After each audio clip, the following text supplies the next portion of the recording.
Hello and happy 2020 everybody. If you're new here, my name is Tanya with Mind, Body and Soul Company, and I make aromatherapy, bath and beauty products.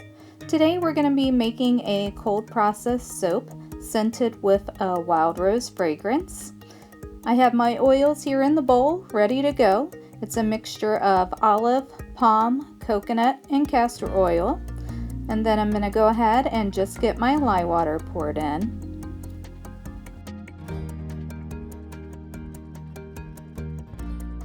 And I'm just going to give this a quick stir by hand before I add in the fragrance oil.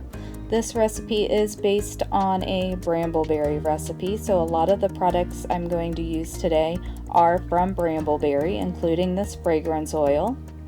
It's wild rose, and I'm going to put 2 ounces into my oils here. And before I go ahead and blend everything together, I'm going to give it one more quick stir by hand.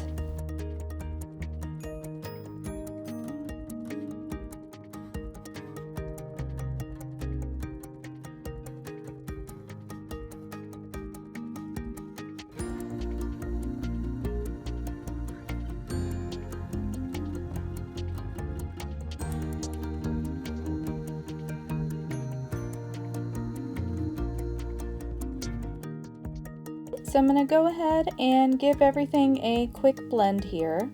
I'm going to tap out some air bubbles first. Then took me a second to realize I didn't actually have the blender plugged in. So I'm going to get it plugged in and then go ahead and get everything mixed up.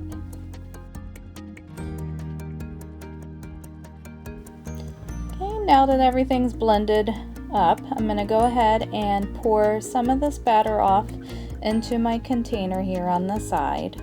I'm going to be using 2 different colors in today's soap. The first color that I'm going to use is Rose Pearl Mica from Brambleberry. And then in my smaller container, I'm using Shimmering Gold Mica from Nurture Soap.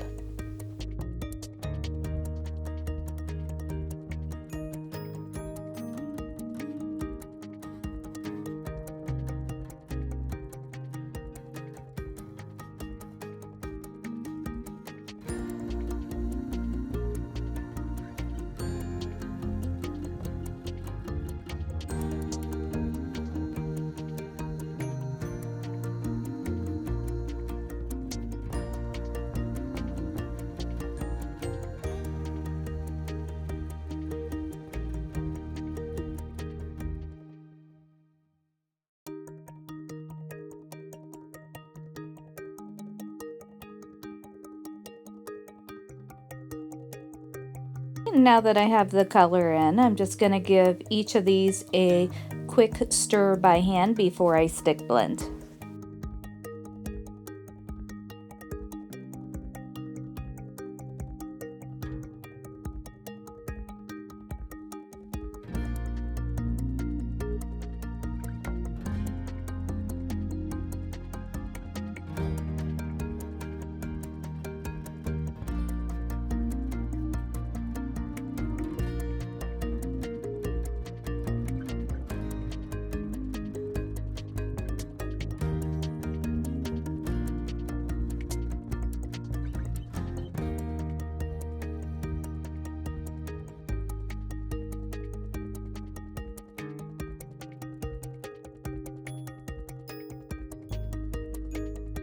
I'm going to go ahead and blend the Shimmering Gold first. Then next I'll do the Rose Pearl Mica. You always want to work lightest to darkest, so that's why I'm doing the gold first.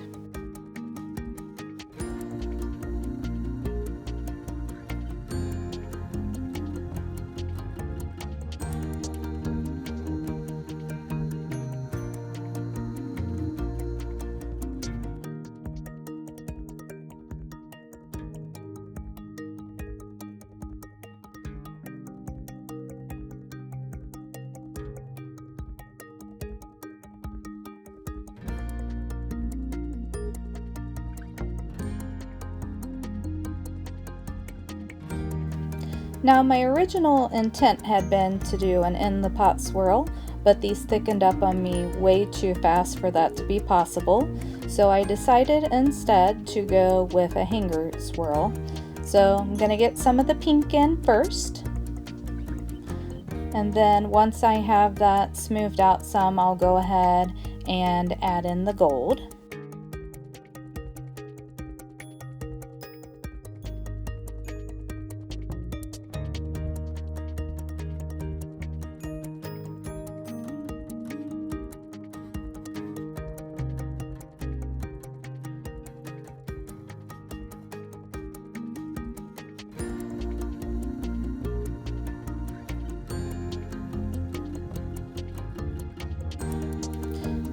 And as you can see here, the gold is super thick. It was not the easiest to get out of my little container here.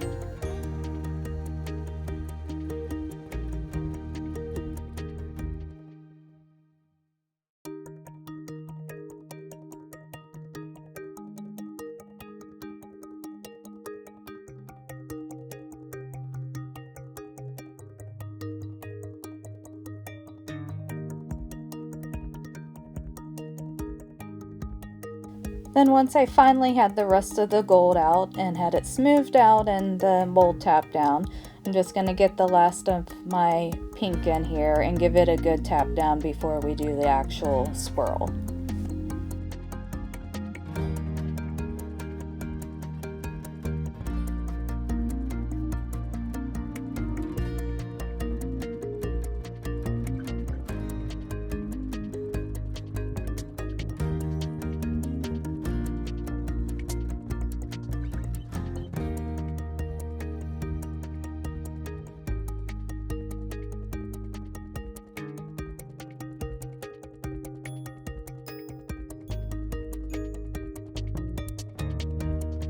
So next I'm going to go ahead and do the swirl.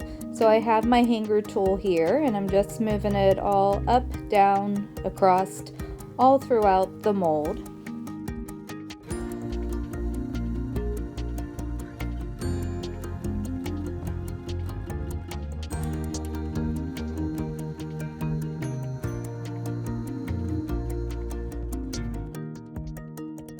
So the next thing I'm doing here is I'm just taking my spoon and putting some texture on the top. I'm just dragging it about halfway across all the way down this side, and then I'm going to do the same thing on the other side, just going the other direction.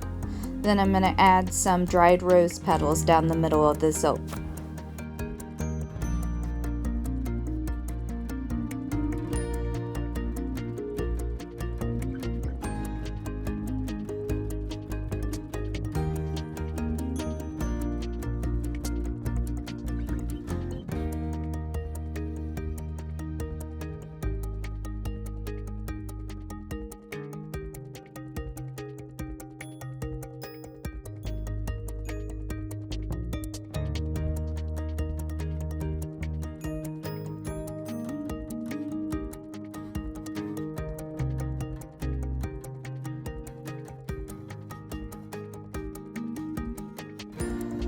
And here's a close-up of wild rose.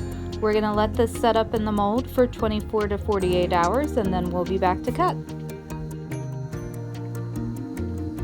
Alright, and we are back to cut wild rose. So as you can see, I do have the loaf turned over on its side. That's just to help keep from getting so many drag marks from the rose petals. I do like how the soap turned out overall. You'll see there's a nice buttery yellow there in the middle. I think the swirl could have been a little more dynamic, but I think overall with how thick the batter got on me, it turned out nice. And I love how strong the rose fragrance is. So I hope you enjoyed today's video. If you did, give it a big thumbs up, and I hope you'll subscribe, and I'll see you in my next one.